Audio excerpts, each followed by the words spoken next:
なあ、放課後みんなで公園で遊ぶんだけど、来る？俺はいいや。塾？習い事？借りたい本があるから図書室行く。じゃあまたな。またな。バイバイ。あ、いたいた。あいつじゃない？なあ、めぐるくんの弟だよね。そうだけど。お前もチーム入るん？サッカーうまいの？俺は入らない。サッカーも普通だし。へえ。これから校庭でサッカーやるんだけど、一緒にやらない？図書室行くから。じゃ、また今度やろうぜ。めぐる兄ちゃんと同じ5年生かな。1年とは全然違うし、ちょっと怖いし。あ、行っちゃった。またな。5年生にまで俺がめぐる兄ちゃんの弟ってバレてるんだ。めぐる兄ちゃんが言ったのかな。集合！今日の体育はサッカーやるぞ。お前がみなぎの弟か。同じチームになったらラッキーかもな。わざわざそんなこと言わなくてもいいのに。みなぎって？みなぎめぐるって5年にいるんだけど、めっちゃサッカーうまいんだって。お前みなぎめぐるの弟なの？すげえじゃん。いや、俺は別に。い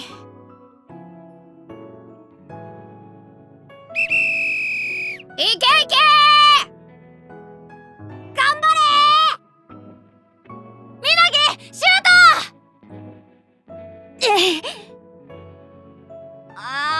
外れた。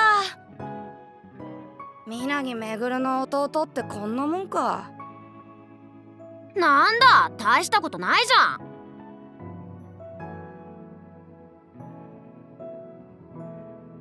めぐる兄ちゃんの弟だからってサッカーうまいわけじゃないし。なんで弟ってだけであんな風に言われなきゃなんないんだよ。いけーめぐる！やったー、ゴール！よし！めぐる兄ちゃんだ。やっぱりサッカーうまいよな。あ、つづる！おーい！のんきに手なんか振ってるけどさ、誰のせいで俺が嫌な思いしてると思ってるんだよ。もう帰ろう。つづる、一緒に帰ろうぜ。さっき校庭からつづるが見えてさ、手振ったんだけど気づかなかったか？気づいてた。なんだ、そうだったんだ。学校どうだ？友達できたか？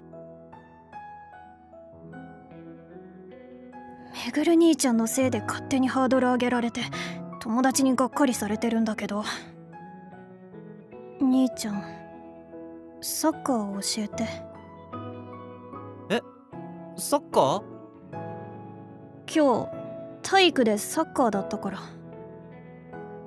っしゃ、任せろ。そうそう、そんな感じ。ボール蹴るときは力まなくていいから。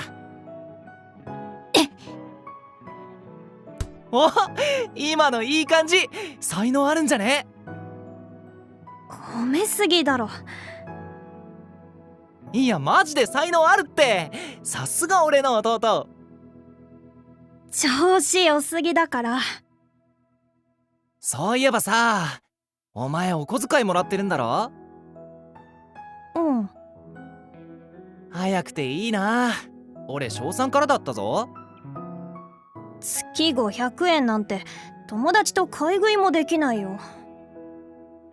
でもあるだけマシだろう。まあ俺はシューズとかすぐボロボロになって金かかるからな。しょうがないか。なな、今月厳しいから500円貸して。絶対返さないからやだ。お前お年玉も貯金してるんだし、ちょっとくらいいいだろ。めぐる兄ちゃんも貯金すればいいだろ。それができればな。そういうの自業自得って言うんだろ。お前難しい言葉知ってんな。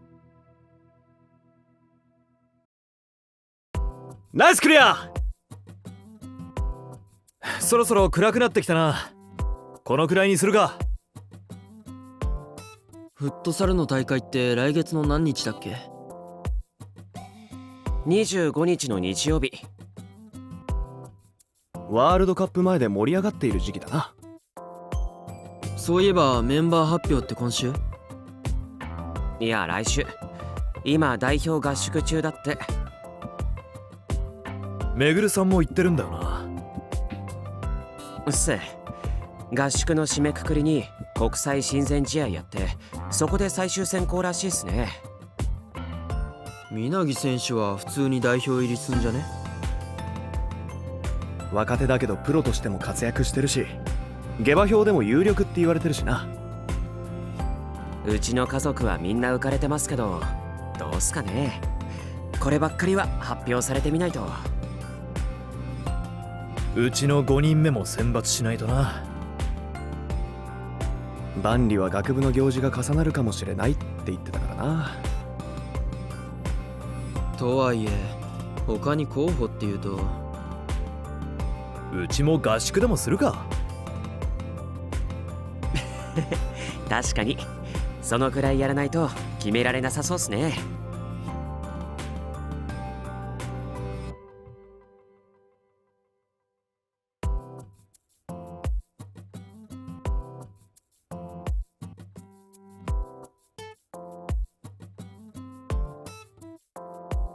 順調に全公演を成功させられたことは素直にめでたい。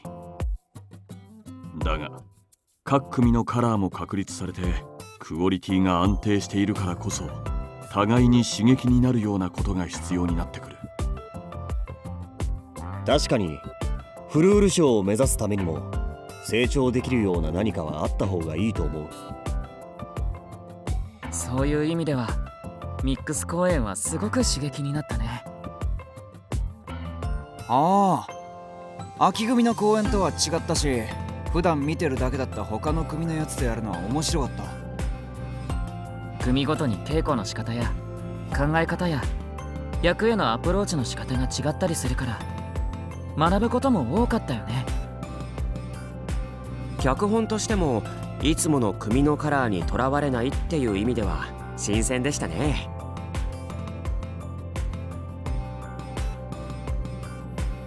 オールスターのお祭りっぽい雰囲気になりますし、お客さんも喜びそうです。他の組のみんなとの舞台、俺もやってみたいです。もしやるなら全員が経験した方がいいが、そうなると脚本の数が必要だな。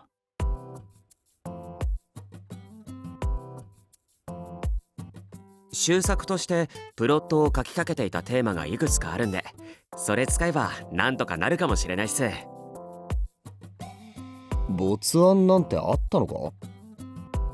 テーマや雰囲気がどの組とも決めがたい感じだったりして、組公演には不向きでお蔵入りになってた。それなら蔵出しのいい機会になりそうだな。つづるくんのいつもと違った雰囲気の脚本も楽しみです。せっかくだからミックス公演だけの投資券を作ったりしてもいいかもしれませんね。普段好きな組だけを見てる人も他の組の芝居を楽しむきっかけになっていいですね。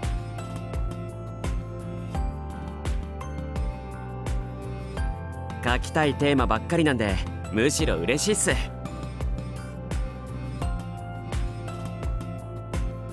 それで次の公演は何にするつもりだ？一旦書きかけのプロット洗い出してみます。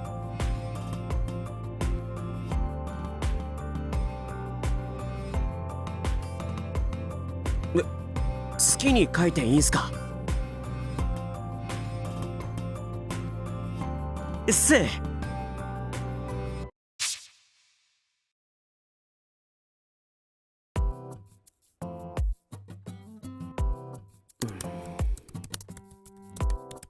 この辺りのプロットも使えそうだな。あとは記者会見今日か。7時だっけ？まだ時間あるけど。いや、気になって集中できないし、今日はもう休憩にしよう。いよいよ代表メンバー発表はこの後7時から。引っ張りすぎだろ。この時間がワクワクできていいんだよな。そろそろブブつけ鳴らすよ。それを言うならブブゼラ。しかも鳴らすなら試合中でしょ。やっぱりみなぎも気になったか？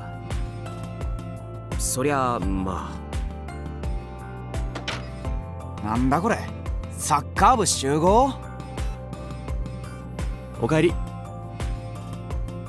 おかえりだよ。もうすぐワールドカップの代表メンバーの発表なんだ。ああ、なる。ああ、そうだ。フットサル大会なんだけどさ、やっぱ日程かぶった。参加できねえ。悪い。やっぱりダメだったか。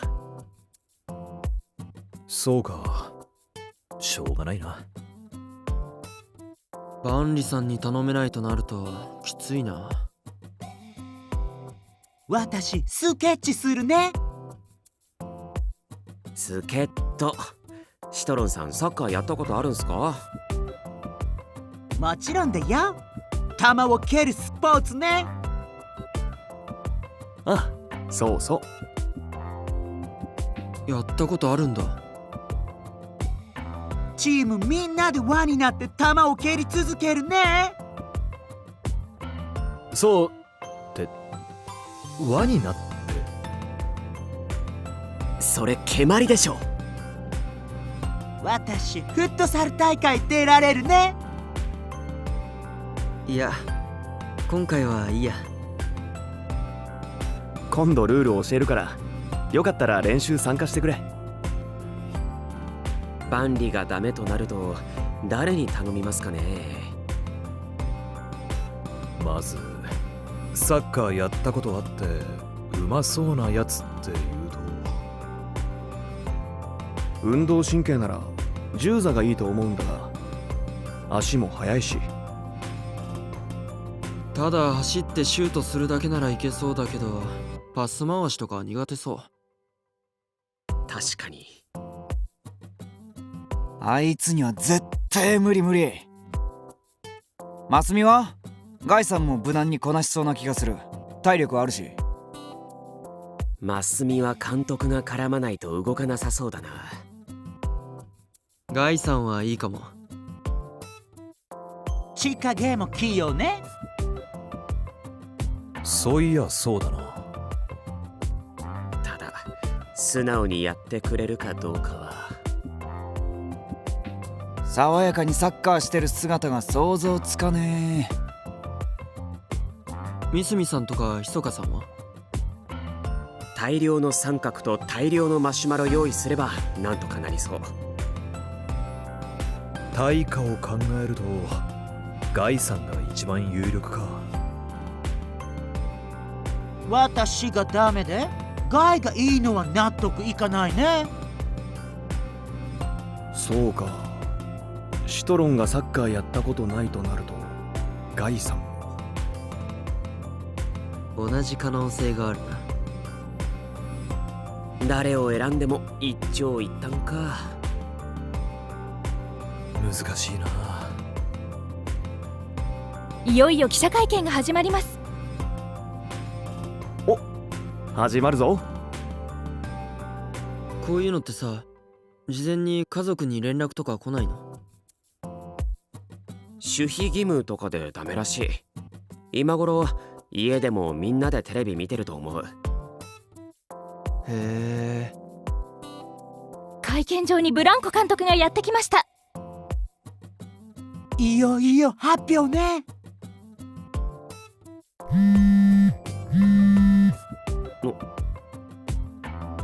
電話じゃね？非通知だ。なんだろう。ずっと鳴ってるな。出てきます。もしもし。もしもし、つづるか？兄貴。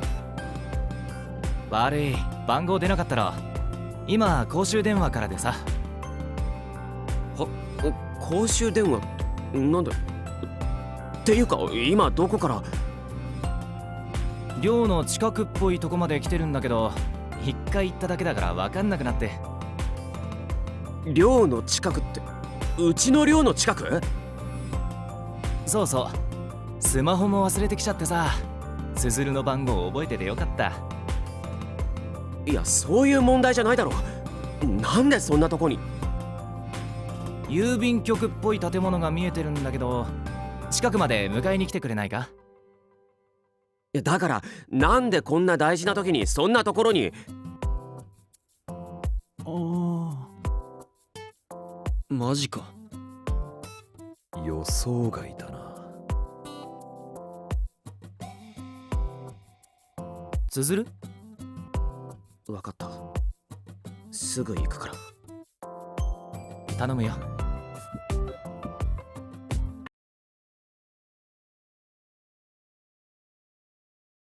兄貴。悪いな。何してんだよ。俺、代表落ちしちゃったよ。なあ、つづる。俺さ、サッカー選手やめよっかな。え？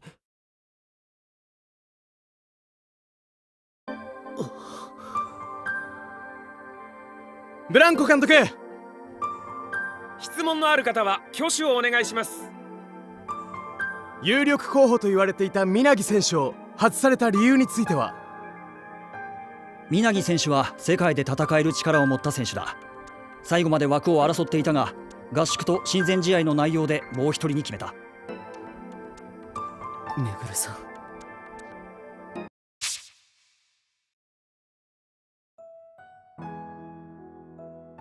最近休み時間にサッカークラブの男子にサッカー誘われるんだよ。今日も一緒にやってシュートした。すごいじゃん。めぐる兄ちゃんに教えてもらってるから。つづるは才能あるって言っただろ。俺の弟なんだし。はいはい。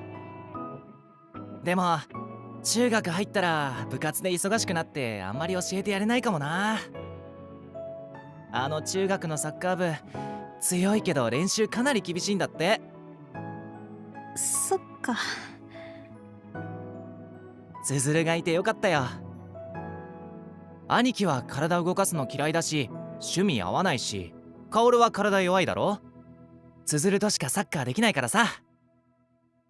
週末とか部活が休みの日はまたサッカーやろ。俺のことはいいから部活頑張りなよ。うん、ありがとな。つづる選手からセンタリング、めぐる選手が合わせてゴール。めぐる選手ハットトリック。自分で実況するか？おい、バカにすんなよ。いつか本当にワールドカップでゴール決めるからな。はいはい。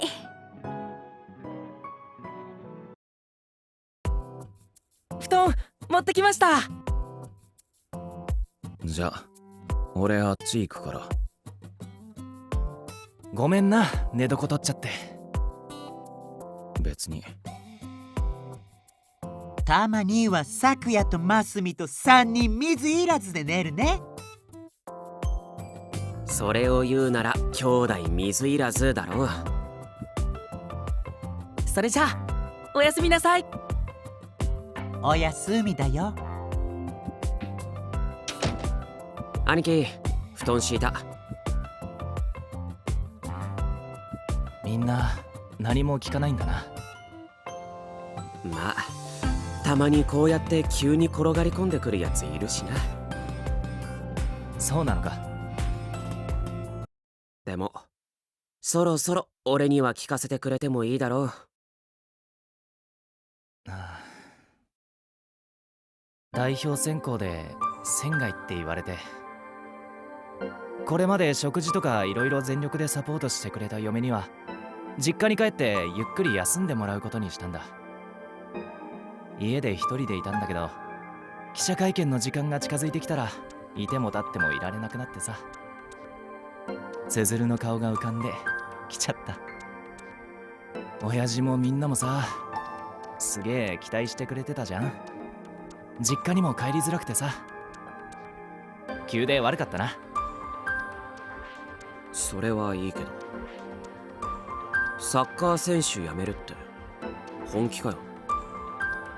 今年のワールドカップに照準を合わせてずっと頑張ってきたからさ、張り巡ってた糸がぷっつりみたいな。巡るだけにかよ。それを言うなら張り詰めてただから。それそれ。4年後のワールドカップだって年齢的には間に合うだろう。まあな。ただまた同じ気持ちで頑張れるか自信がない。サッカーが嫌になったわけじゃないから、少年サッカーのコーチにでもなろうかなって。いや、だからそんなのまだ。そろそろ寝るか。監督さんとかみんなにはお前から説明しといてくれないか。きっと気になってるだろうしさ。分かった。そういうわけでしばらく俺の部屋に泊まらせてもいいっすかね。チームにはしばらく休みをもらってるらしいっす。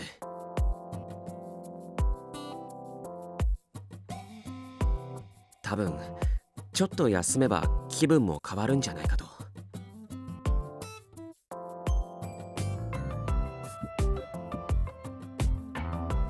めぐるさんまだしばらくいるんだ。はい、迷惑かけるかもですけどよろしくお願いします。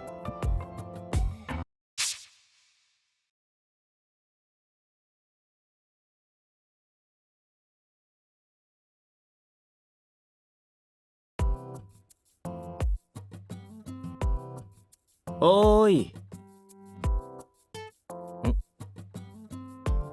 こっちこっち。イトルさん、どうかしました？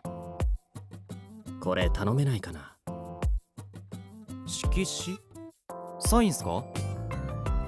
実は取引先の人がファンらしくて。いいっすよ。このくらいつづるに頼んでくれればいつでも書いたのに。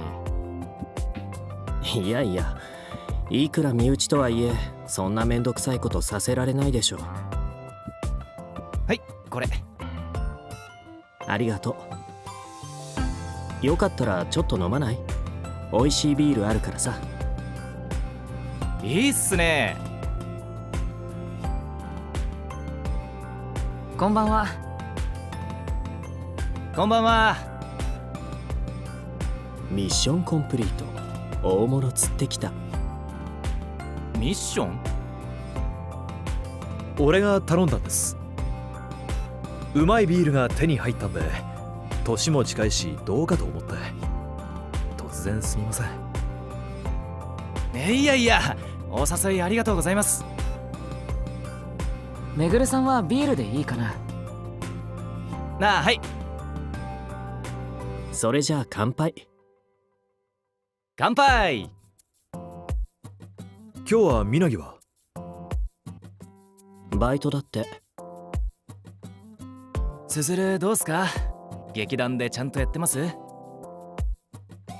もちろん、うちの看板脚本家だから。やっぱり兄弟だね。タドルさんと同じこと言ってる。そういや、イタルさん、兄貴とザフラで会ったんでしたっけ？うん、紬とタスクもあったよね。不思議な人だったな。そうだね。なんていうか、ゆるい。ゆるいっすね。でも弟のこともいろいろ考えてる長男って感じ。そうっすか？うん。あんまり弟のことなんか気にしないで自由にフラフラしてる印象なんだけど、意外と弟にはそういうの伝わらないんだよな。上の子は損だと思うわ。めぐるさんは兄でもあり弟でもあるもんね。下だって誰々の弟ってだけで色眼鏡で見られたりするから損ですよ。確かに兄貴が勉強できるからもっとできると思ったとか言われたりしますね。つづるもサッカーのことでいろいろ言われたと思うけど。ああ、それはどうしてもそうなるね。つづるは兄弟の中でも唯一一緒にサッカーやってくれた弟なんすよ。周りにいろいろ言われて拗ねてもおかしくないのに。家のことも俺はサッカーで忙しくて何もできなかったから、つづるには随分迷惑かけた。だからこそあいつにとっては一番かっこいい兄貴でありたかったし、期待にも応えたかったんだけどな。タイミングやチームの方向性とかも関係してくるから難しいですよね。代表選考の合宿はきつかったけど途中まで手応えはあったんだよ。ただ最終合宿で調子落としちゃってそのまま戻せずに親善試合でも散々な結果でさ、メンタルが課題だって言われた。この数年はワールドカップのことだけ考えてきたから正直この結果はきつかった。思い返すだけでもしんどいし、もう一度頑張れるかって考えると自信がないんだよね。選手としてはまだまだこれからじゃないですか。そうかな。そもそももう随分長いこと自分を追い詰めるばかりでサッカーを純粋に楽しめていなかった気がする。フィールドに立つ意味を見失ったっていうか、強い気持ちで試合に挑めなくなった。だったらいっそもう教える方がいいかもなって。子供好きだし。わかるよ、その気持ち。俺も一度大きな挫折をして心が折れてしまって役者の夢を諦めようとした。演じる楽しさ、板の上に立つ意味を見失ってしまった。でももう一度板の上に立ったらやっぱりどうしようもなく楽しくて胸が震えたんだ。楽しいか。まずは久々にサッカーを楽しめる状況っていうのが必要なのかも。珍しくまともなこと言うな。とりあえず俺の部屋でウイニレやる？おい、見直して損した。まあまあ、でも楽しめる状況っていうのはいい案だと思うよ。どんな状況だろう。それなら俺たちと頭空っぽにしてサッカーやってみませんか？それではこれより第13回ビロード町内フットサル大会を開催したいと思います。優勝したチームには10万円分の商品券をプレゼント。皆さん頑張ってくださいね。10万って結構豪華だな。町内の大会だから米でも出るのかと思ってたけど予想外。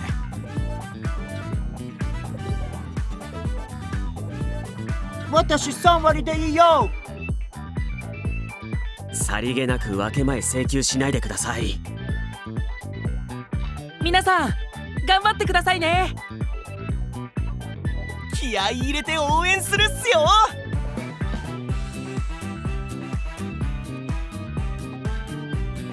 ああ、無事に決まったみたいですよ。助っ人外国人が来てるよ。助っ人外国人？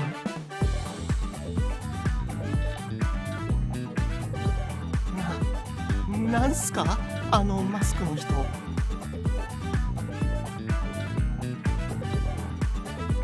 誰だあれ？どこのチーム？私の母国から来た助っ人ね。なんだ、シトロンさんとこの人か。なるほど。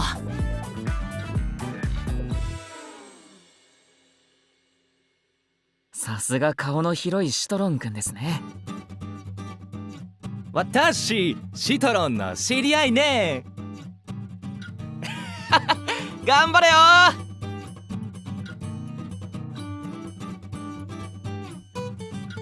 めぐるさんっす。正体がバレたら大騒ぎになっちゃうからね。強力な助っ人ね。わざわざ海外から呼ぶくらいだし強いんじゃないか。要チェックだな。余計注目を浴びてるんじゃ。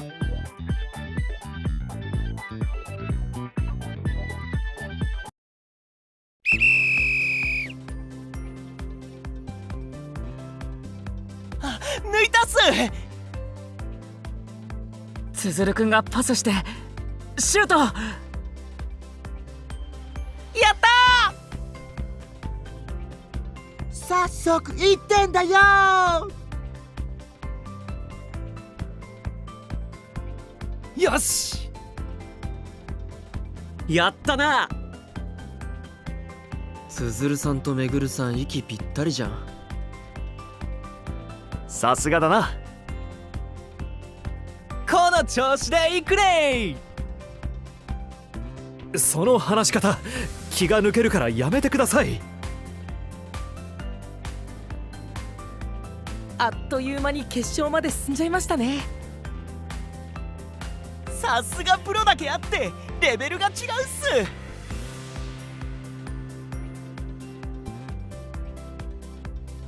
でも今回のチームはビフ的ね。強敵かな。大学のサッカー部のチームらしいよ。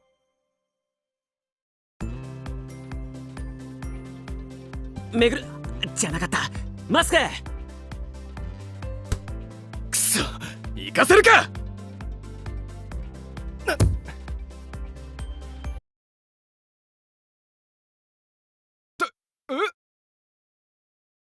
あれ、皆木めぐるじゃね？本物だ。皆木選手だ。なんでここに？テレビ番組の企画か何か？どうも。マジで俺ファンです。サインください。どうしよう。どうしようって。皆木選手こっち向いて。握手してください。これは試合どころじゃないな。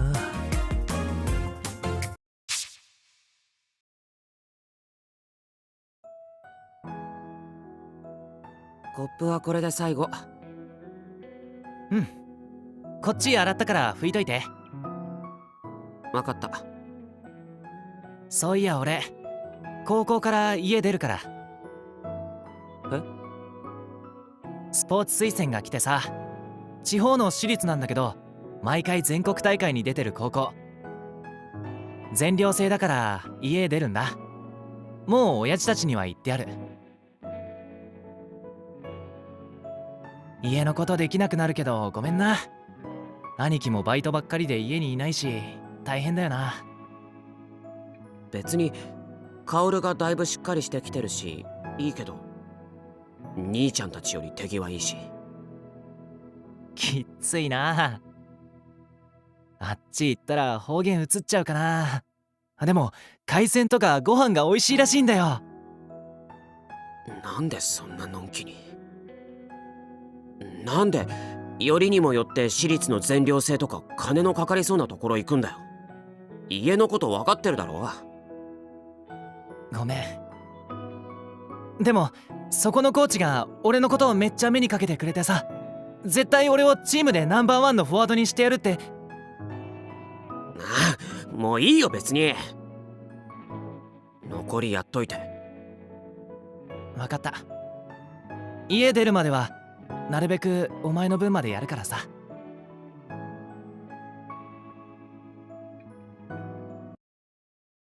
結局3万はパーね。本当に3割もらうつもりだったんすか。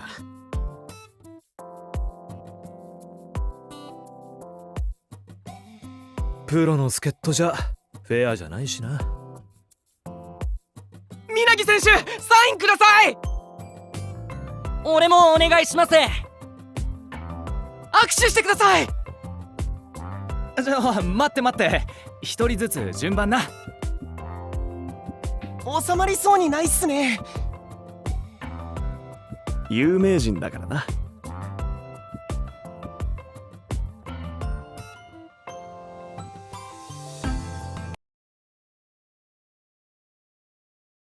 え、やるって何を？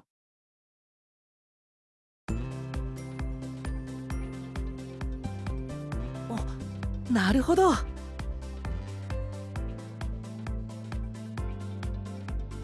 俺も手伝います。ここが最後尾です。サインと握手は一人ずつお願いするっす。俺たちもサイン会の手伝いするか。そうっすね。稲城選手、サッカー教えてください。俺も教えてほしい。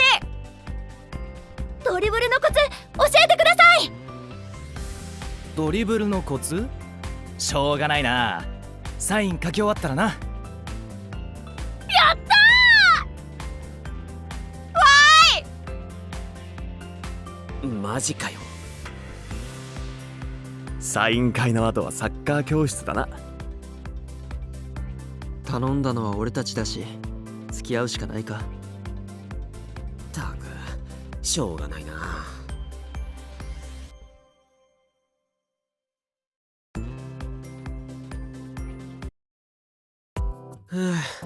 疲れた。試合よりその後の方が疲れた。子供の体力は底なしだよな。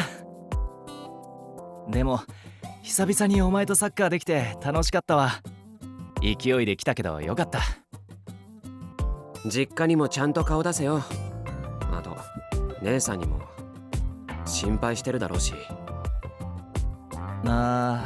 そうだな。タスクさんに助っ人頼まれた時はちょっと迷ったけど参加してよかった。やっぱ俺コーチ向いてるかも。は？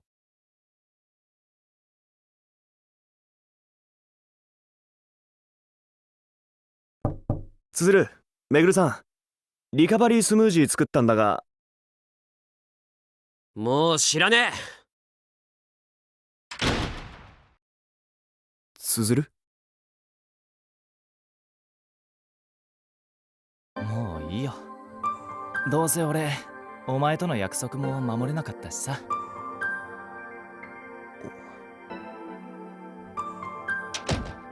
めぐるさんはいいのか？はい、少し頭冷やしたいんで。スムージーすみません。いや、それはいいんだが。せっかくなんでいただきます。あっちで飲むか。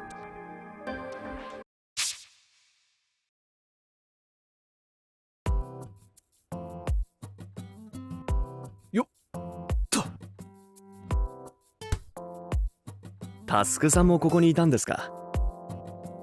ああ、なんとなく体動かしたくてな。スムージーごちそうさん。いえ。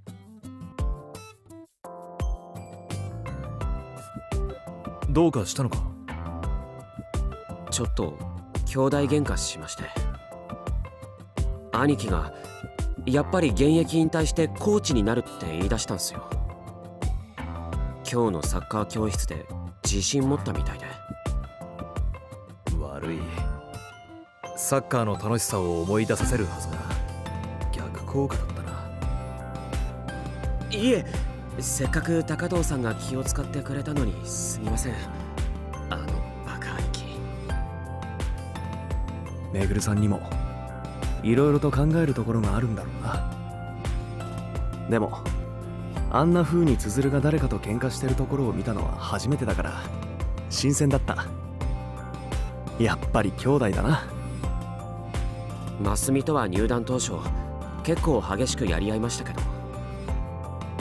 マスミも弟みたいなものだろう。そういえば伏見にも弟いたよな。はい。どんな弟なんですか？最近は家事を頑張ってくれててな。俺の大変さが分かったって感謝された。へえ、偉いっすね。親よりも俺に対しての方がちょっと素直なんだよな。ああ、そういうのあるよな。実の親でも知らないような、兄弟にしか分からないようなこととかさ。十座と公文なんかもそうだけど。わかります。さっきの約束の話なんすけど。約束？めぐるさんが守れなかったって言ってたやつか。はい。実は俺のせいでもあるんです。ごめんな。家のこと大丈夫か？薫もしっかりしてきたけどまだまだだろうし、お前だけに負担かけてほんとごめん。いいから兄ちゃんは自分勝手に夢追いかけてろよ。ありがとう。俺の部屋お前が使っていいぞ。別にチビたちのおもちゃ置き場にする。そっか。なんだこれ。選別。サッカーシューズ？すずるからか？他に誰がいるんだよ。いいのか？ずっと大事に小遣い貯めてただろ。別に他に欲しいものもないから。シューズすぐボロボロになるだろう。高校ナンバーワンのフォワードが穴の開いたシューズじゃカッコつかないし。なるんだろ、ナンバーワン。当たり前だ。正月見てろよ。1年でレギュラー入って国立競技場に立つ。はいはい。それでいつか俺は日本一のフォワードになる。約束だ。でっかい約束だな。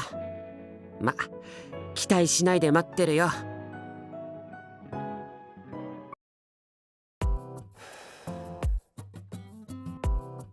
サッカー選手がタバコなんて吸っていいんすか？あ、ごめんごめん。すぐ消す。最近たまにな。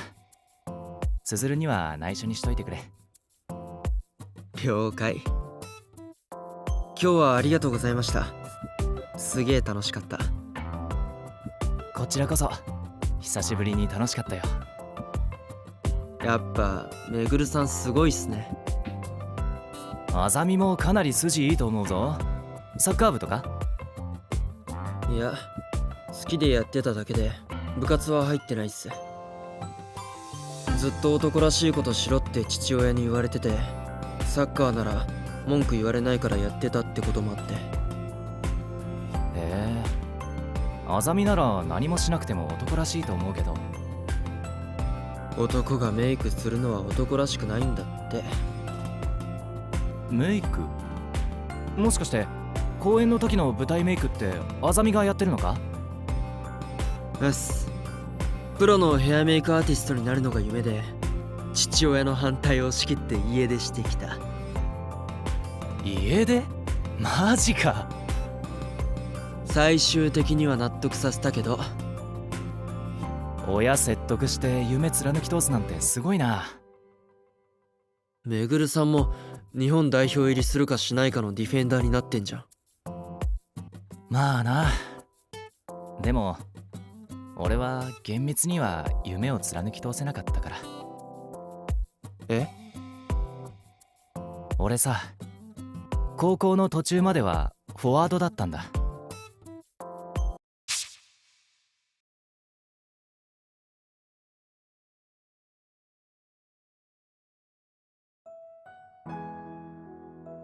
ディフェンスに転向？このタイミングで？ああ、今年またスーパールーキーが入ってきたりして、フォワードはポジション争いが熾烈でさ。俺も1年からレギュラーだったのにな。監督から転向しろって言われたのか？いや、自分から志願した。日本一のフォワードになるって言ってたのは？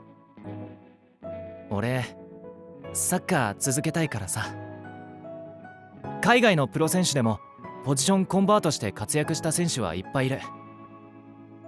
ゲーム連でもディフェンダー向いてるって言ってもらってたから頑張るよ。卒業したら大学には行かないでクラブチームの練習生になろうと思ってるんだ。ディフェンダーに転向すれば確実にその道が開ける。早くプロ契約こぎつけて家に金入れられるようになってお前たちに楽させてやるからな。そんなんどうでもいいよ。俺高校入ったらバイトしまくる予定だし。勉強しないと受験で苦労するぞ。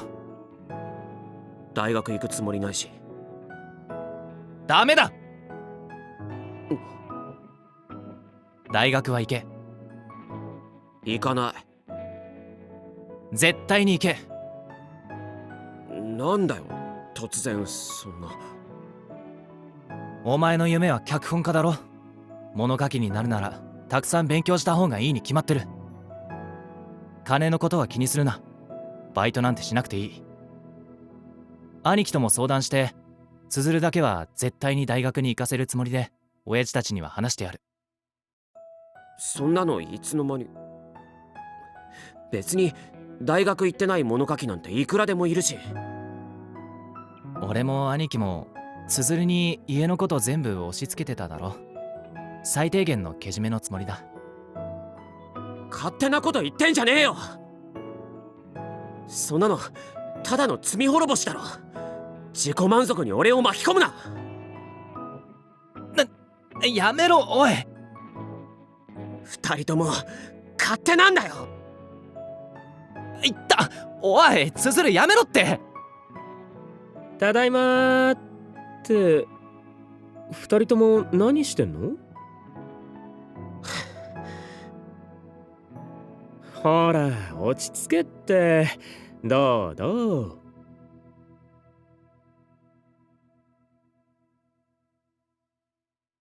兄貴たちは家計を助けるために早くに働きに出て家にお金を入れてた。めぐる兄貴もいろんな大学からスカウトがあったのに早くプロになることを選びました。高校のコーチの紹介でディフェンスとして2部クラブチームのセレクションを受けて入団して、練習生からあっという間にプロ契約にこぎつけたのは純粋にすごいと思う。兄貴の努力の賜物だってことも分かってる。でもあの時大学のスカウトを受けてたらもう一回フォワードに挑戦するチャンスもあったんじゃないかなって。その可能性を俺を大学に行かせるために潰しちゃったんじゃないかって心のどこかで思ってて。もちろん今兄貴はプロとして活躍してるし、俺は大学に行かせてもらったことを感謝してます。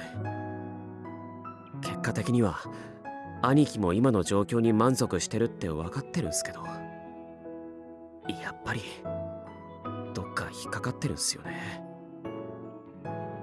自分のために犠牲になったんじゃないかってことか。はい。人にこの話するの初めてっす。ちょっとすっきりしました。ずっとつづるは俺と似てるところがあるって思ってたんだ。俺も家のことをしないといけないからって諦めたものがいろいろある。俺たちは家庭環境によって選択の幅が狭められたかもしれない。でもその道の中でたくさんの大切なものをつかむことができた。そうっすよね。ついあったかもしれない未来のことを考えちまうんだよな。でも俺たちにできることは掴んでる今を大事にすることだけだ。サッカー部のミーティング中？ちょうどよかった。つづるさん、探してたんだ。俺を？さっきめぐるさんとちょっと話してさ、あれだけすごいディフェンダーなのに昔はフォワードだったんだって。今ちょうど俺たちもその話を聞いたところだった。なんかディフェンダー転向のことでつづるさんとわだかまりがあるみたいだったからちょっと気になったんだけど、とにかく一度腹割って話してみれば。そうだな。みなぎ。ってなんで急にボールなんて。これ使え。えっす。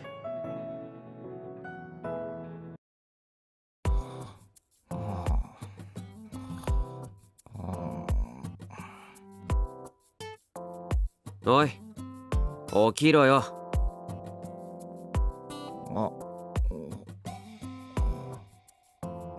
つづる？兄貴、サッカーやろうぜ。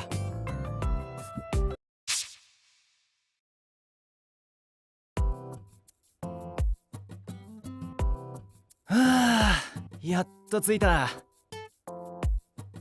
1時間までは行かないにしても結構かかったな。いい準備運動にはなったんじゃないか。確かに。久しぶりだなここ。ああ。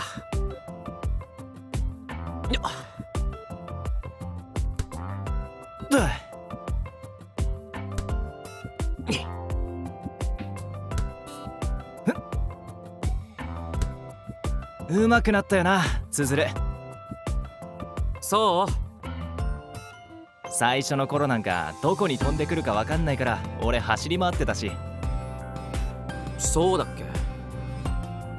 一回川の中に蹴って取るの大変だっただろう。そういや、そんなこともあったっけ？冬でめっちゃ寒い中川に入ってさ。意外と深くて棒で必死につついたんだよな。でどんどんボールが下流に流されそうになって追いかけて。覚えてる。懐かしいな。今なら川に入らずに済みそうだ。そりゃあいろいろ教えてもらったし。あ？あのさ、ごめんな。俺の方こそごめん。つづるの気持ち考えてなかった。兄貴が謝る必要ない。俺さ、高校で演劇部に入れなかったこと、大好きな家族のせいだって思ってた時期があったんだ。兄貴たちは早くに家出て自分たちの好きなことして、なんで俺ばっかりって。あ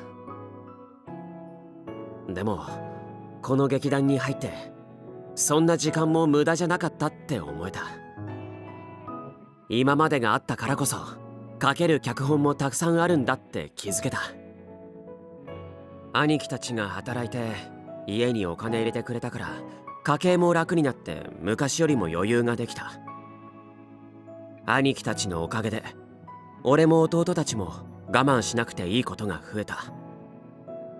それなのにめぐる兄貴が地方の高校に行くって言った時に俺嫌味みたいなこと言ったの覚えてるか？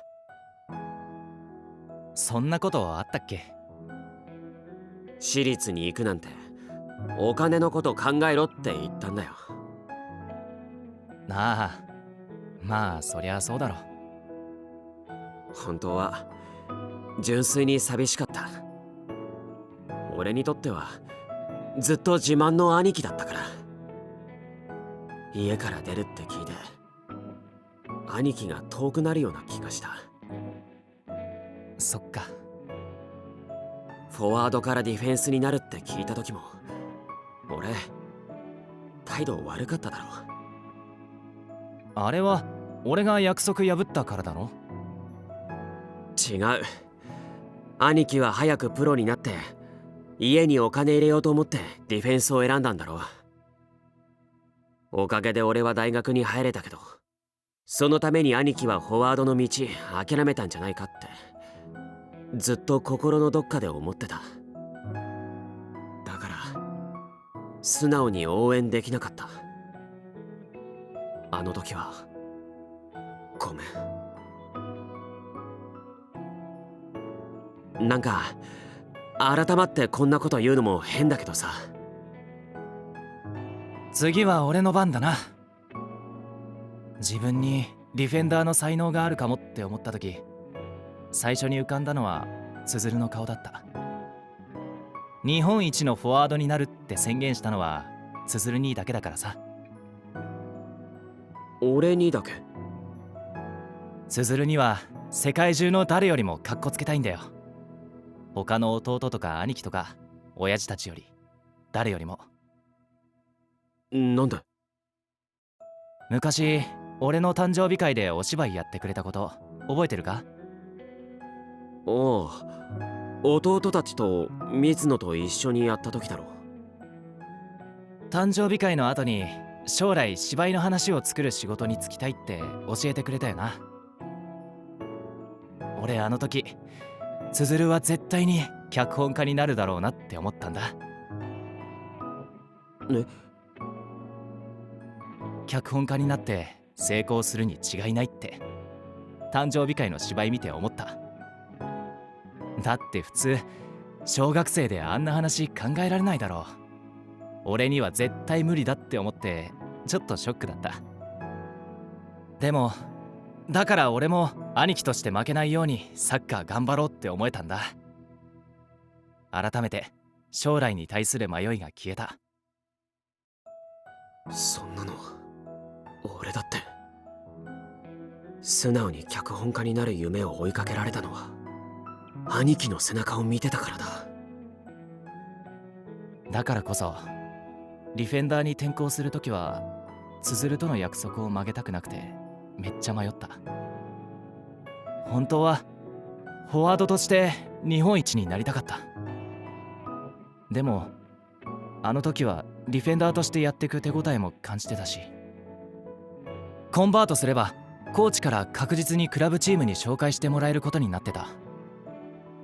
めっちゃ悩んで心のどこかで自分の選択を大切な家族のせいにしてディフェンダーになることを決めた。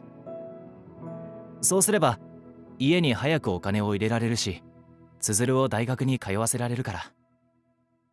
確実に見えてる未来を安全な道を選んでしまった。大切な家族のせいにして俺と同じだ。結果めっちゃかっこ悪いよな。ディフェンダーでも代表落ちして。かっこいいよ。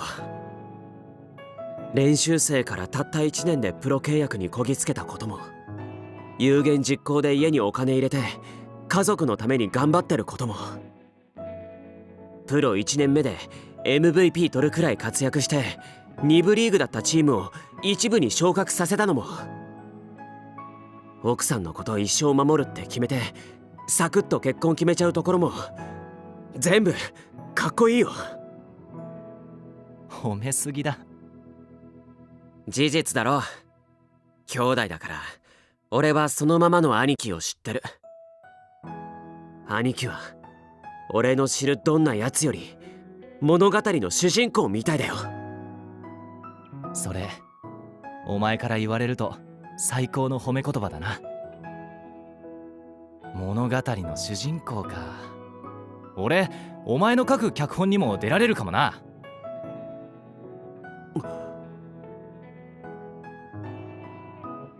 つづるくんの物語をお兄さんに送ったらどうかな。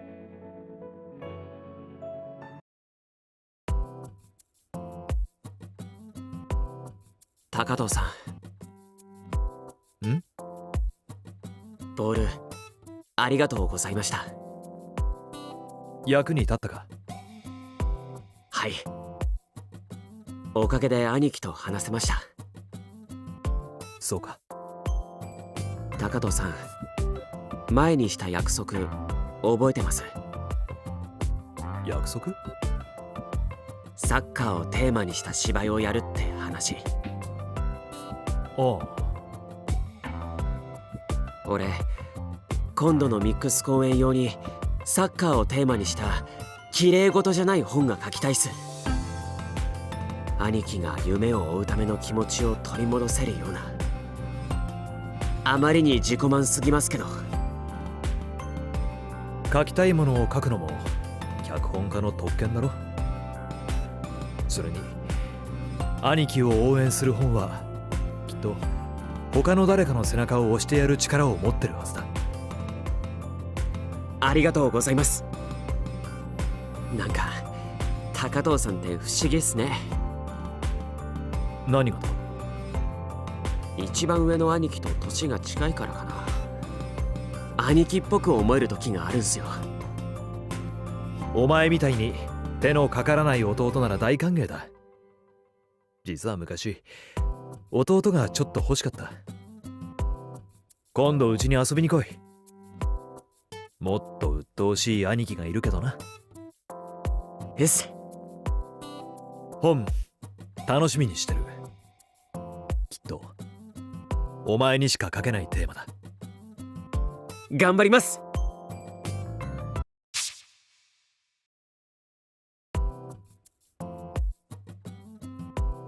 あ、稲城選手の記事に載ってますよ。クラブチームの練習に復帰したみたいですね。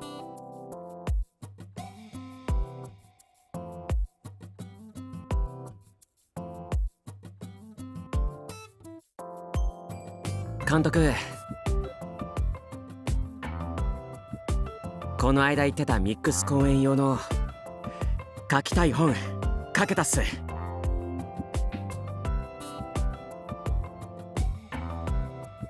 いや、実は昨日書き上がってたんすけど、うっかり爆睡しちゃって、気づいたらベッドに転がっててびっくりしました。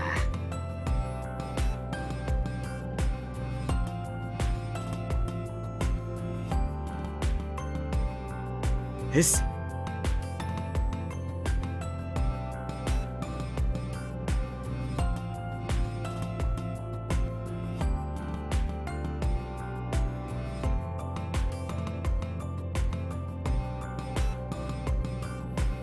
ちょっと恥ずかしいタイトルで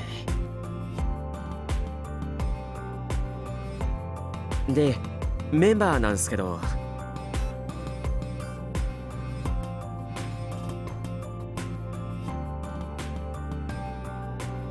うっす。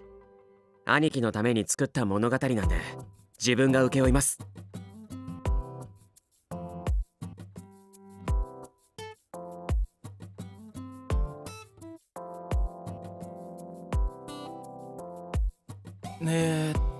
列が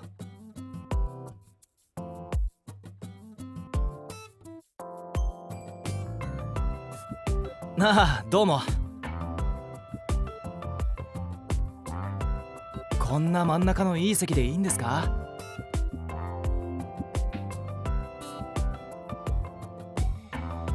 ありがとうございます。つづるくん主演久しぶりだから楽しみだね。絶対チケット取りたかったから嬉しい。ミックス公演ってどんな雰囲気なんだろう。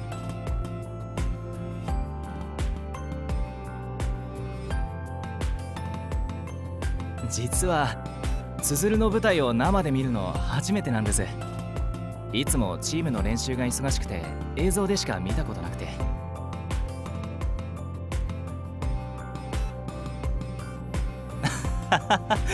やっぱ兄弟っすね。俺のエゴみたいな台本に付き合わせてすみません。何を今更。本の内容が良ければエゴだろうが何だろうが関係ない。というかそんなに悪いなんて思ってないだろう。はい。あっさりかよ。ずっと一緒にサッカーやってきたみんなとこのテーマを演じることができるのが単純に楽しみで。俺もだ。楽しもう。だな。エンジン組むぞ。です。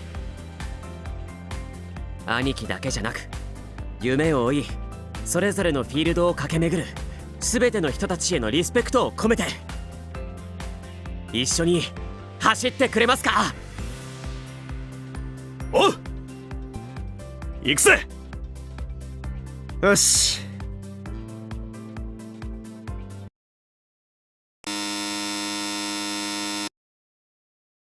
久保田、そろそろ後がないぞ。身の振り方をよく考えとけよ。はい。お先。あれ、帰るんすか？ああはなりたくないよな。久保田さん、高校時代は代表入り間違いなしって言われてたってマジっすか？ああ、それが今や万年練習生だからな。ピーク過ぎたって感じっすよね。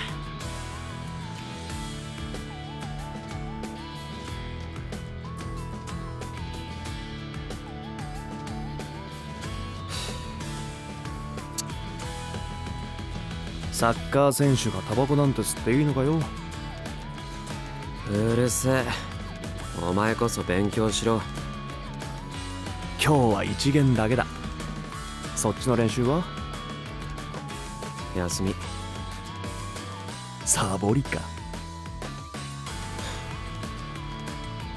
暇なら助っ人やらないか？助っ人？今度フットサルのチーム作ろうと思ってさ。プロがアマチュアチーム入れるか？別に大会出るわけでもないし、ただの遊びなら問題ないだろ。大学ならいくらでも暇なやついるだろ。宮城と浩平も誘ったんだ。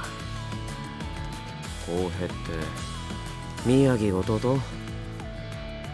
そうそう。だったら東高サッカー部で揃えたいし。なんだそれ。考えといてくれよ。年俸500円で。安っ。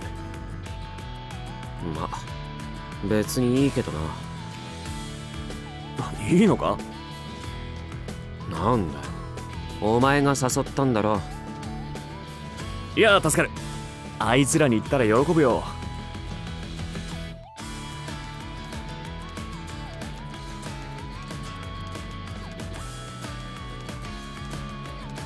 久しぶりだな。うっす。お前ら全然会ってなかったのか？卒業式以来だよな。だな。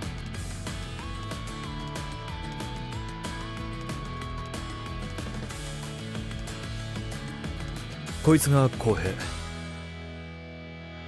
久保田さんってセレクション一発で受かったってマジっすか？なあ、まあやべえ、すげえ、東高サッカー部の伝説っすよ。へえ、伝説だって。あの頃から久保田は別格だったからな。嫌味か。ま、今日はとりあえず久しぶりだし飲みにでも行くか。フットサルしないのかよ。いい酒入荷してるから。酒屋のスポンサー付きの飲み会って最強だよな。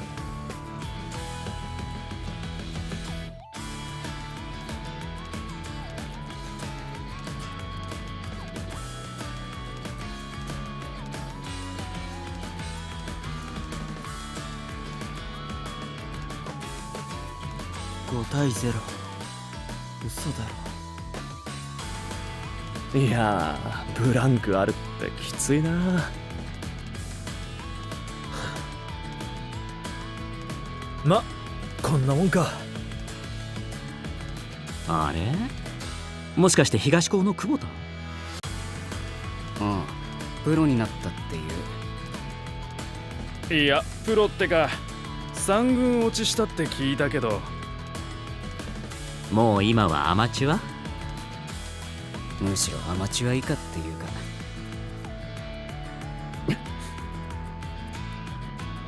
おい、別に。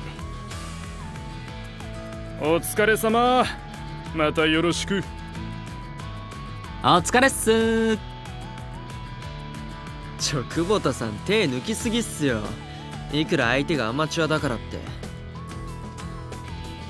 別に抜いてねえよ。帰るわ。お疲れ。おい、久保田。なあ、あんな連中の言うこと気にするなよ。うるせえな。ほっとけよ。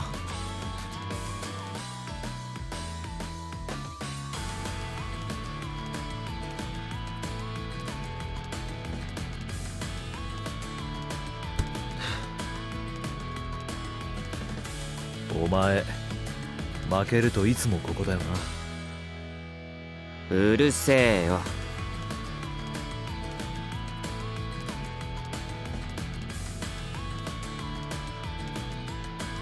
惜しかったな、最後のシュート。くそ、パスが遅すぎんだよ。俺はもっと先にいんのに。後でミーティングだな。2時間コースな。そういや、久保田は卒業したらどうするんだ？一応進学で考えてるけど。五十嵐と同じか。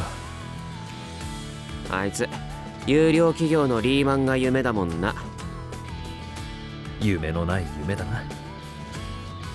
宮城はセレクション受ける。やっぱそっち行くんだ。久保田だってスカウトから声かかってるだろ。セレクション受けないのか？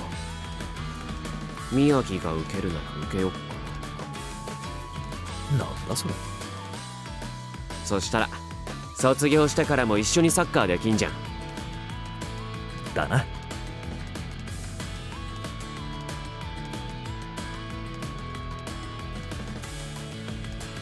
やっぱりここか。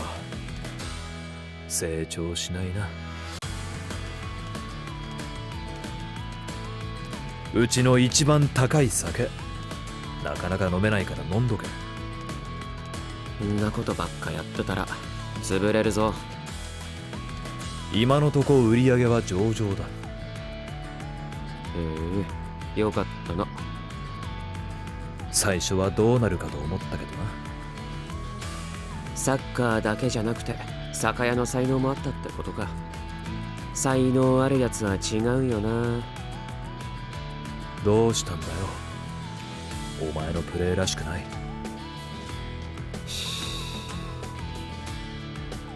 タバコはやめとけ。もっと自覚しろよ。うっせえな。だったらお前がプロになればよかっただろ。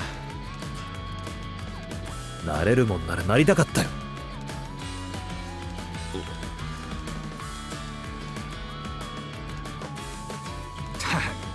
学生は気楽でいいよな。サッカー部だったんだっけ？あれやってみせてよ、リフティング。この500円玉で。無理っすよ。いいからやれって。できたらその500円やるから。じゃあへったくそ。練習しとけよ。そうっすね。じゃあな。今日はありがとうございました。五十嵐さん。浩平？珍しいな、こんなとこで。さっきの誰っすか？うちの OB 訪問で世話になってさ。あんなのにペコペコする必要あるんすか？一応第一希望の企業だから心象悪くできないんだよな。かっこ悪いっす。はっきり言い過ぎ。そういや、今度の練習日どうする？お前まだ学校休んでるなら平日とか。俺チーム抜けます。なんで？じゃあ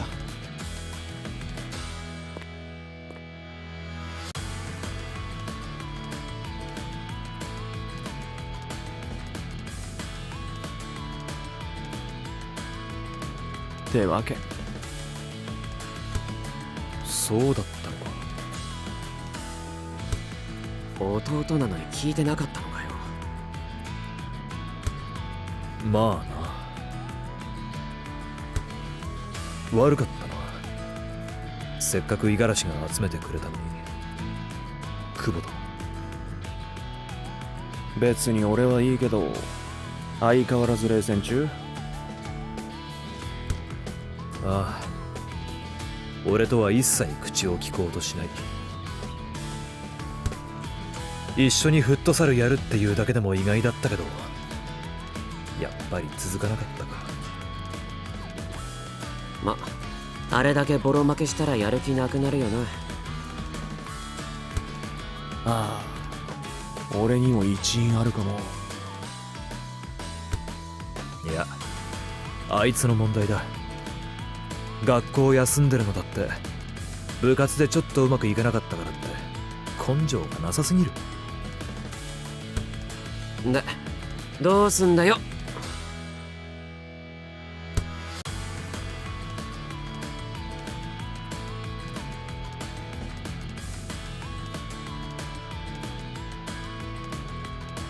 と、急にパス回されてもな。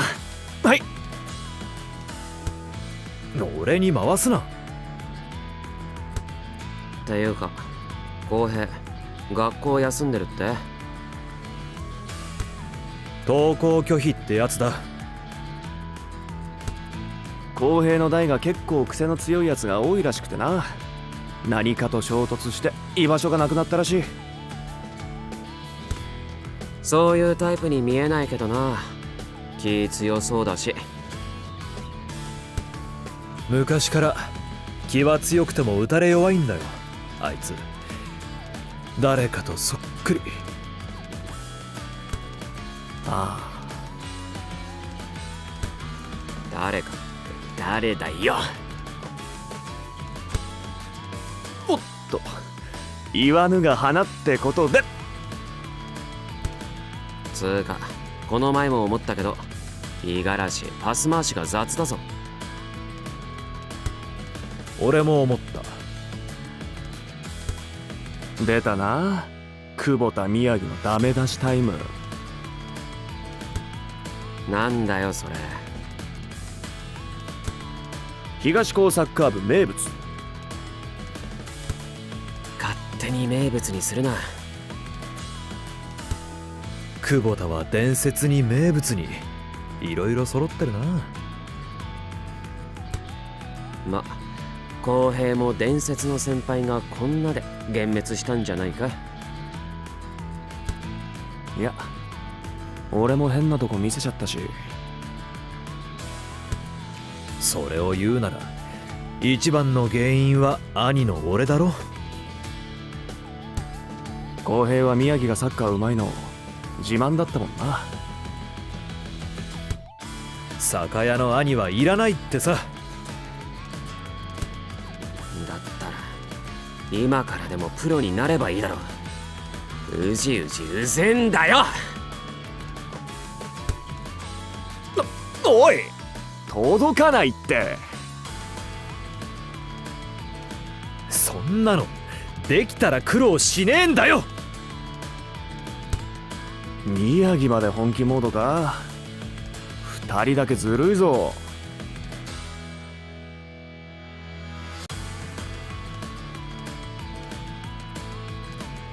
じゃあぐちぐち言うな。お前こそふぬけてるだろ。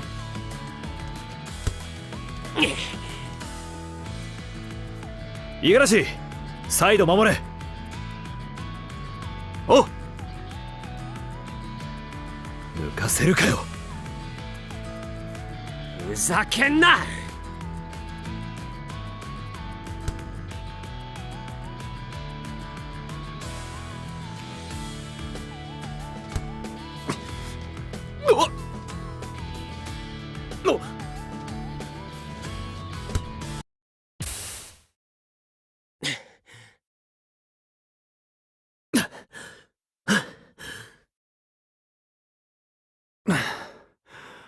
ナイスシュー。やっぱうまいな久保田。当たり前だろ。お前はそうやって自信満々じゃないとな。そうそう、それでこそ久保田だよな。なんだよその言い草は。親父が死んで酒屋継いだことは後悔してない。でもお前がいつまでもらしくないプレーして腐ってるのを見てイライラした。まるでプロの道を選んだ自分を見てるみたいな気がした。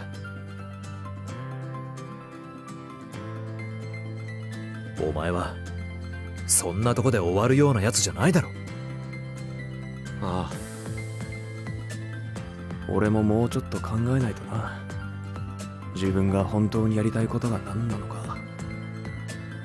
有料企業のリーマンはプロサッカー選手に比べると夢がないだろ。それを言うなら酒屋の方がないけどな。お前よりはるかに稼いでるけどな。生々しい話すんな。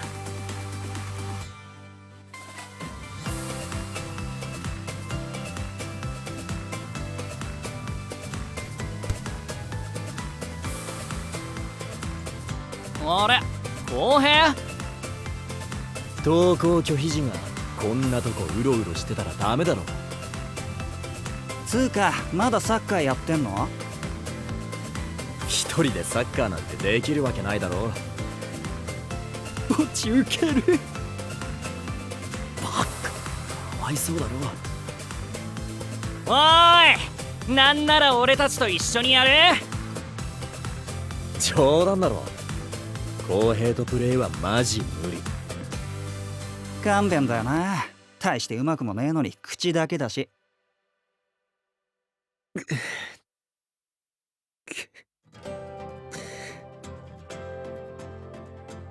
試合なら喜んでやろうぜ。どうせ暇なんだろ。サッカー部 OB との親善試合ってことで、お前らが勝ったら何でもおごってやるよ。マジ？どうする？おごりとかラッキーじゃね？確かに。いいっすよ。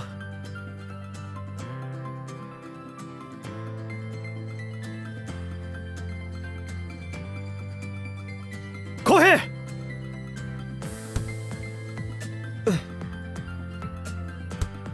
よし回した。宮城。分かってる。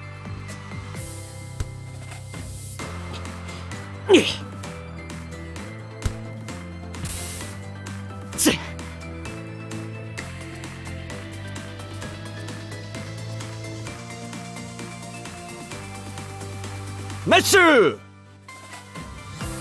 宮城ナイスアシスト。俺もまだ捨てたもんじゃないだろう。すげえ。そうだろ。こんなもんか。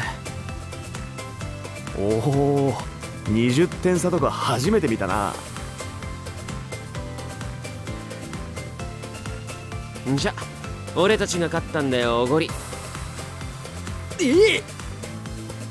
てのはかわいそうだから公平への謝罪で許してやる。口だけじゃないの分かっただろ。悪かったな。さてと帰るか。打ち上げしていこうぜ。ほら公平も行くぞ。久保田さん本当にうまいんすね。かわいくねえな、宮城そっくり。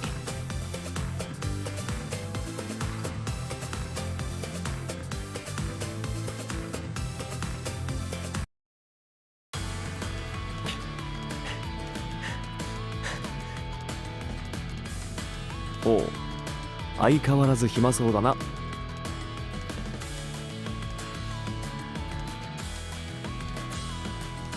どこがだよ。トレーニング中？見ればわかるだろう。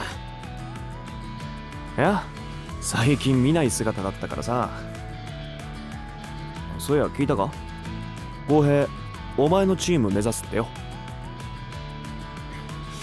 へえ、あいつならいい線いくんじゃないか。センスあるし。宮城はすっかりサッカー熱がぶり返しちゃって少年サッカーのコーチ始めたって。知ってる、この前借り出された。さすが伝説の先輩。うるせえ、お前も手伝いに来いよ。公平だって付き合わされてんだから。内定決まったらな。夢とやらは見つかったのかよ。まあね、そのうち俺が開発したシューズとかユニフォーム使うかもよ。その時は全品500円で。安すぎだろう。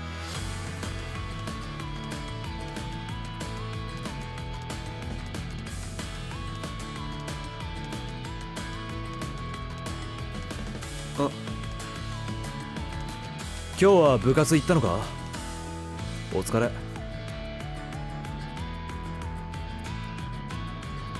いらっしゃいませ。後で。あ？後で店手伝うわ。おう。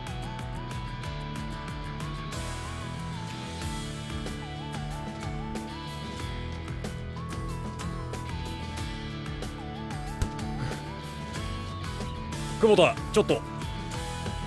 はい。来週の試合控えで出てもらう。しっかりな。はい。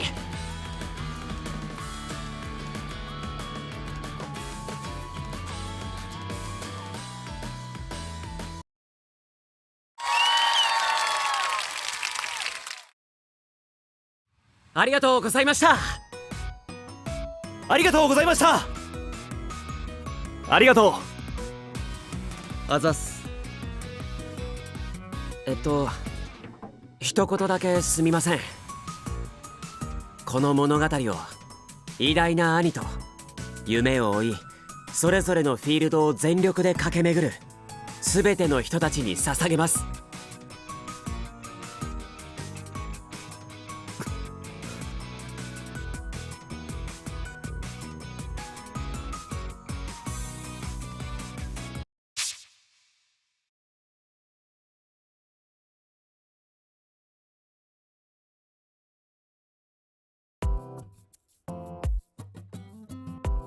兄貴があんなに泣いてるの初めて見た。うるせえ。舞台とか普段全然見ないからさ。みんな兄貴に褒められて喜んでたよ。あまりの勢いにちょっと引いたけど。そんだけ感動したんだよ。つづるもみんなもすげえよ。サッカーがあんな風に芝居の中に溶け込むなんて思わなかった。サッカーも演技もうまいな、みんな。それはどうも。まあでも500円ネタあんなに持ってくるとは思わなかった。ああ、あれな。それにタバコネタとか。お前俺が吸い始めたこと気づいてたのか？匂いでわかるだろ普通。にしてもさ、フォワードからディフェンダーにコンバートした俺に当てた作品の主人公がフォワードってどういうことだよ。あの頃の兄貴がやっぱ俺にとっては一番鮮烈だったんだよ。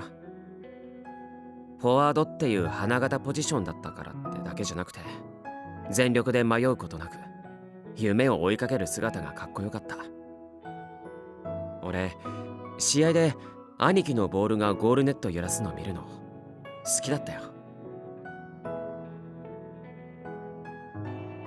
いつかワールドカップでゴール決めるんだろ。いや、俺ディフェンスだぞ。関係ない、決めろよ。これはそういうエールだから。日本一のフォワードじゃなくても俺にとって兄貴はいつでも変わらない俺の誇りだ。よし、決めたー。え4年後フォワードとしてワールドカップに出る。監督にコンバートを申し込んでみる。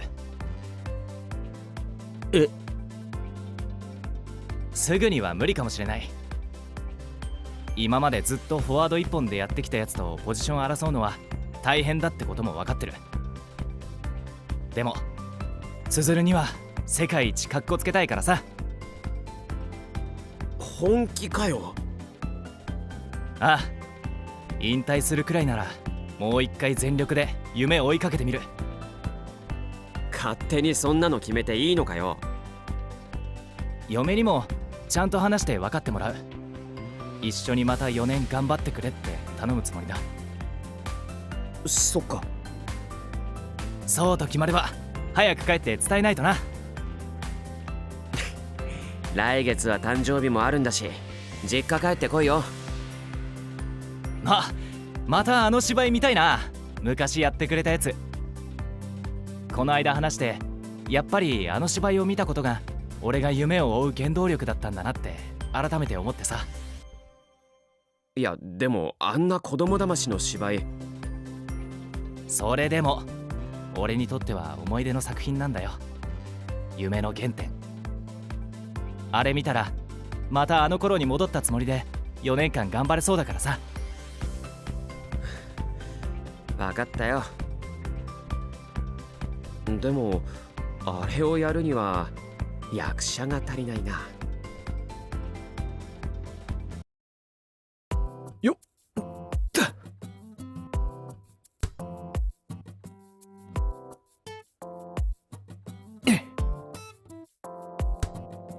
だ。よく撮ったな。そりゃあまあ明日も2公演あるのに体休めなくていいんすか？今回の公演やってるとサッカーしたくてうずうずしてくるんだよな。少し体動かさないと眠れない。まあ感覚忘れないためにもボール触っとくのはいいかもしれないっすね。舞台からボール落としたら笑えないからな。確かに。初日ちょっと危ないところあったよな。ああ、冒頭の。それからボールに集中しすぎて芝居が小さくまとまらないようにしないと。芝居に影響あるならボール止めた方がマシだ。何笑ってるんだ？いや、サッカーやっててもさすが高藤さんだと思って。どういう意味だ？兄貴も褒めてましたよ。ああ、楽屋で興奮してたな。あれは本の力もあるだろう。兄貴に捧げるつもりで書いたんすけど、あそこまで届くと嬉しいような、照れるような。素直に喜べ。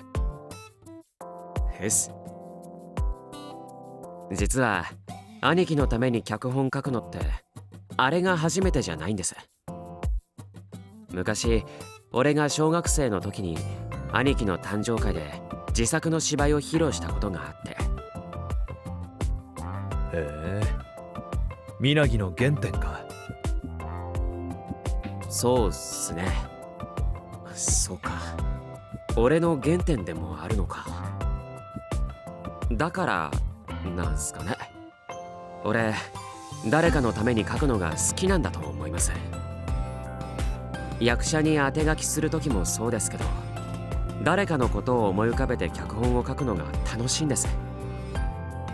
きっと幅を狭めるからそれだけじゃダメだって分かってるんすけど、今回高藤さんに背中を押してもらって嬉しかったっす。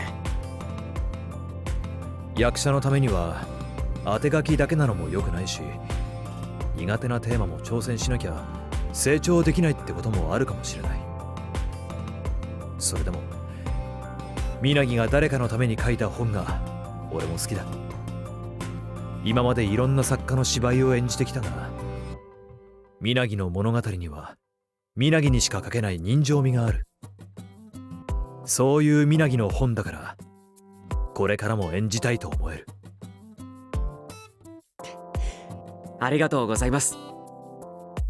まずは今の公演ですけど、いつか高藤さんのために書いた本でも共演してみたいっす。俺たちの共通点といえばまだあるしな。ガソスタ店員ものっすね。あの店長にも友情出演してもらうか。またシフト勝手にねじ込まれますよ。ありえそうで怖い。ガソスタあるあるネタだけはいろいろ詰められますね。だな。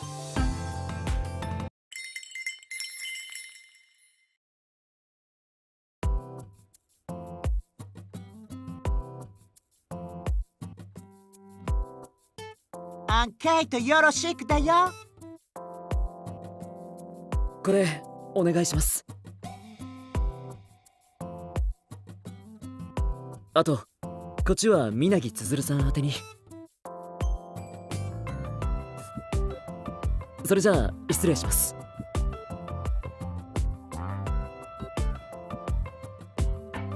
これは招待状ですか？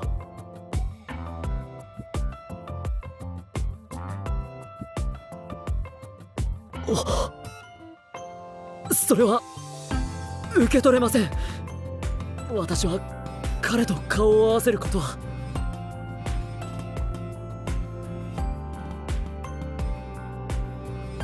しかし今さらそんなこと。いいこと考えたよ。水野、スケと外国人になるね。めぐる兄ちゃん、お誕生日おめでとう。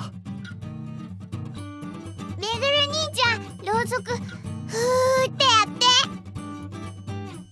早く早く。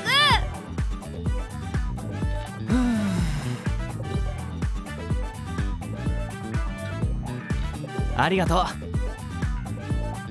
う。めぐるもとうとう24か。大きくなったな。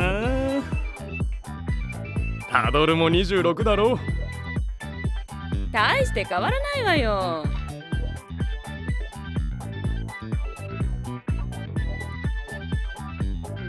しかし改めて見ると10人兄弟って壮観だな。うちも多いとは思ってたが倍以上か。俺一人っ子だけど割とこんな感じかも。ああ、泉田の家は出入りする人が多いもんな。前に招かれた銀仙会の宴会も壮観だったな。年上ばっかだからこれとはちょっと違うけどな。それではこれからお芝居を始めます。間もなく始まりますので、お席におつきください。めぐる兄ちゃんは真ん中。はいはい。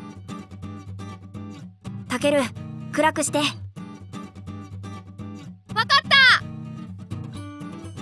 た。それでは上演開始です。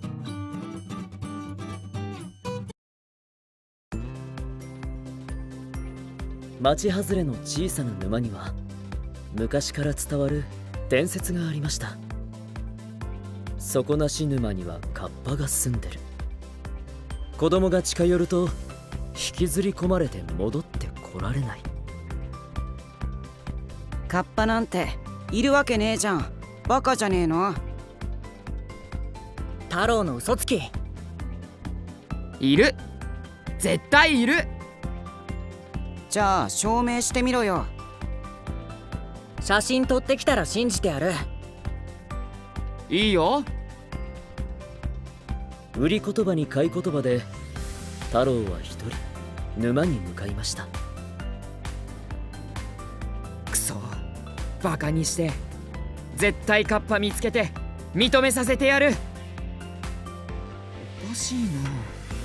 給料置いたのに全然出てこないな。チェ。太郎が諦めて帰ろうとしたその時。兄貴。え？あ、ここで効果音だっけ？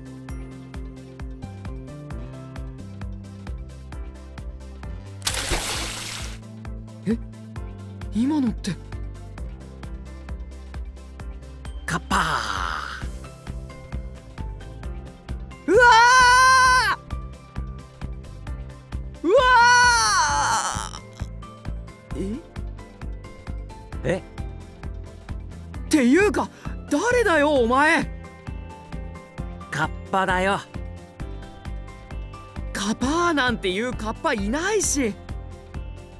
いや、だって最近ここに来る子供なんていなかったし、出方知らないし。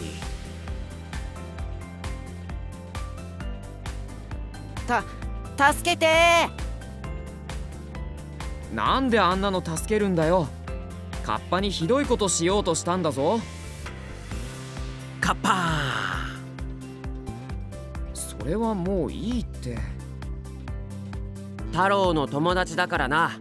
友達の友達は友達だ。別に友達なんかじゃ。ゲホゲホ。溺れるかと思った。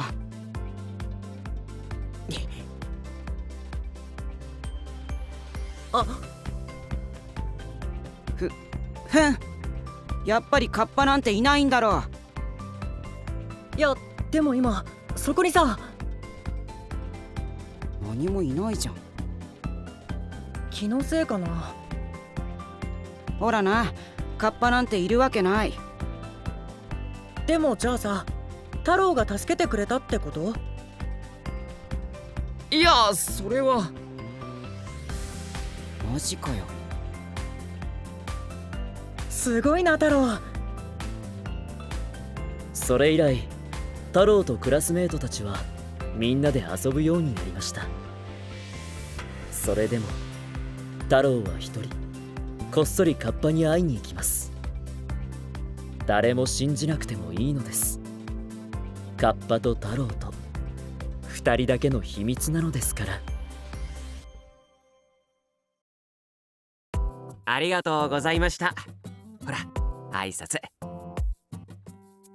ありがとうございました。ありがとうございました。ありがとうございました。ありがとうございました。よかったよ。久々に見たけど面白かった。これがみなぎの原点か。お恥ずかしい。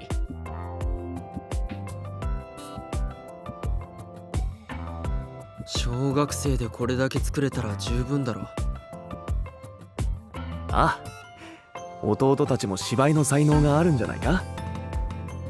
にしてもあのマスク、間違いなくシトロンの入れ知恵だな。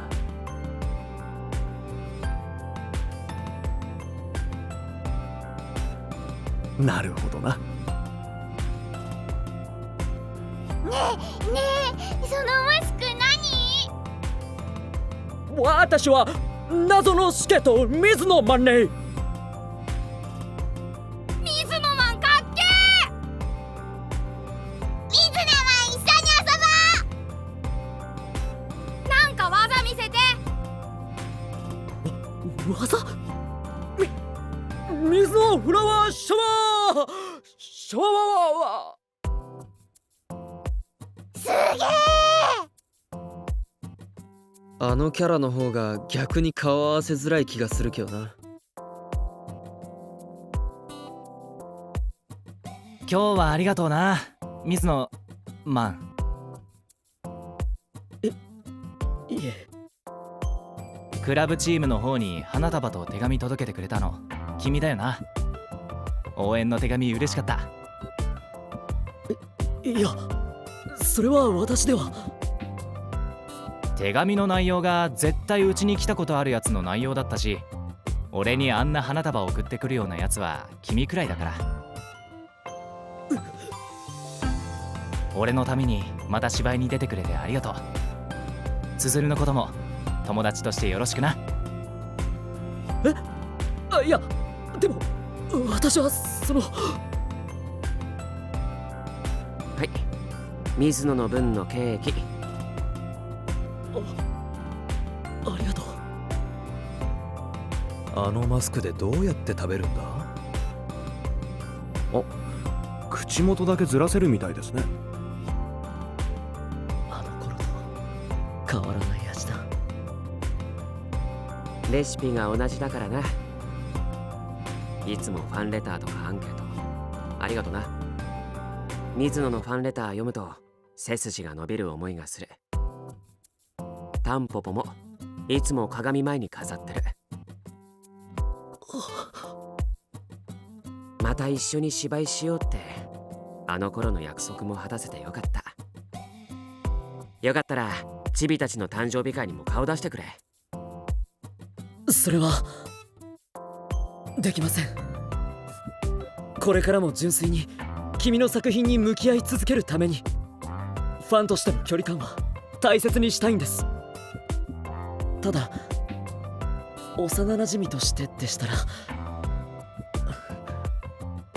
この水野マンでもよければ。頑固だな。別に何でもいいよ。ありがとうございません。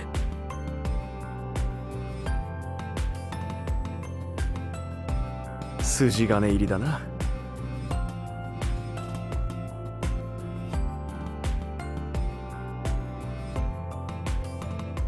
改めてすごい荷物だな。チビたちからの手作りプレゼントに兄貴からの謎の木彫りの人形、それに薫たちからもらった靴下とか、サッカー部からもらったシューズとか、監督さんからもらった T シャツとか。全部プレゼントか。タスクさんに車で駅まで送ってもらって助かった。後でちゃんと礼言っといてくれ。わかった。15番線か。コンバートの話、姉さんには話したのかよ。ああ、なんて言われるかちょっと心配だったんだけど、俺より燃えてて拍子抜けした。夢を追う姿が好きだから全力で支えたいって。我ながらいい嫁さん見つけたよな。兄貴にはもったいないくらいだな。確かに。これから忙しいと思うけど、また2人で実家に顔出せよ。兄貴の部屋もまだあるんだし。今はほぼ物置だろ。そういえば結局お前使わなかったんだな。使っていいって言ったのに。兄貴が帰ってきた時に部屋ないと困るだろ。俺のために開けといたのか？いつ夢破れて帰ってくるかわかんないしな。素直じゃないな。でも久しぶりに帰るとチビたちがすごい成長しててびっくりする。俺たちの1年とあいつらの1年は全然違うからな。ゆずるなんてもぞもぞしてるだけだった赤ん坊が立派に歩いて会話してるからな。成長っていうか進化だろ。あっという間にチビなんて言えないくらいになってるよ。かもな。なんかチビたち見てると息子っていいよなって思うよ。母さんサッカー好きだろ？サッカーチームが作れるくらいの大家族が夢だったんだって。チビたちが大きくなったら皆木兄弟で大会出場を目指すか。俺の子供も入れて。もう息子って確定してんのかよ。まあこの際娘でもサッカーできるし。てか父さんは？戦力外だろ。まだ母さんの方が期待できる。だな。でも母さんのサッカーチームの話は知らなかった。ありがちすぎて脚本にも書かないレベル。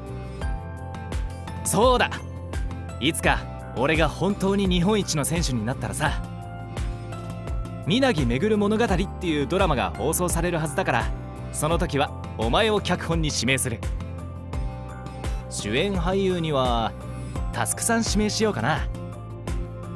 相変わらずでかいこと言うよな。やるかどうかはギャラ次第だな。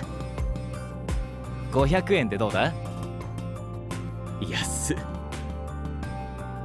まもなく15番線に電車が到着いたします。じゃあまたな。うん、頑張れよ。お前も。ああ。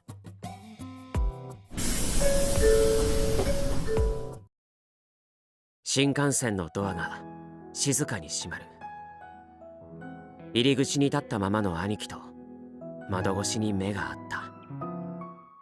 迷いのない晴れやかな表情。まっすぐに夢を追う大好きな兄貴の顔だ。お互いにエールを送るつもりで笑い合う。新幹線が走り出すと同時に兄貴は背中を向けて奥に消えていった。まだ俺たちは夢の途中にいる。ここで足を止めるわけにはいかない。ホームに一人になってふと兄貴の言葉が脳裏によみがえってくる。家族でサッカーチームを作るという母親の夢。それで本当に息子10人産んでしまうあたりが俺たちの母親らしい。いつか兄も父親になるのだろうか。想像してみたらなんだかワクワクして嬉しいような、でも無性に切ないような。兄貴が家を出た時の気持ちがよみがえってきてじんわりと泣けてきた。っ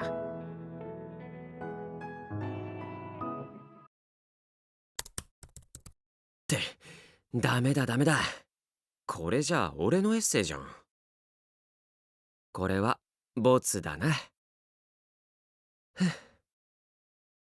皆木めぐる物語か。いつかこれが日の目を見る日は来るんだろうか。この先はあまりにも不透明で頼りない。でもどうか遠くない未来にこの続きを記すことができますように。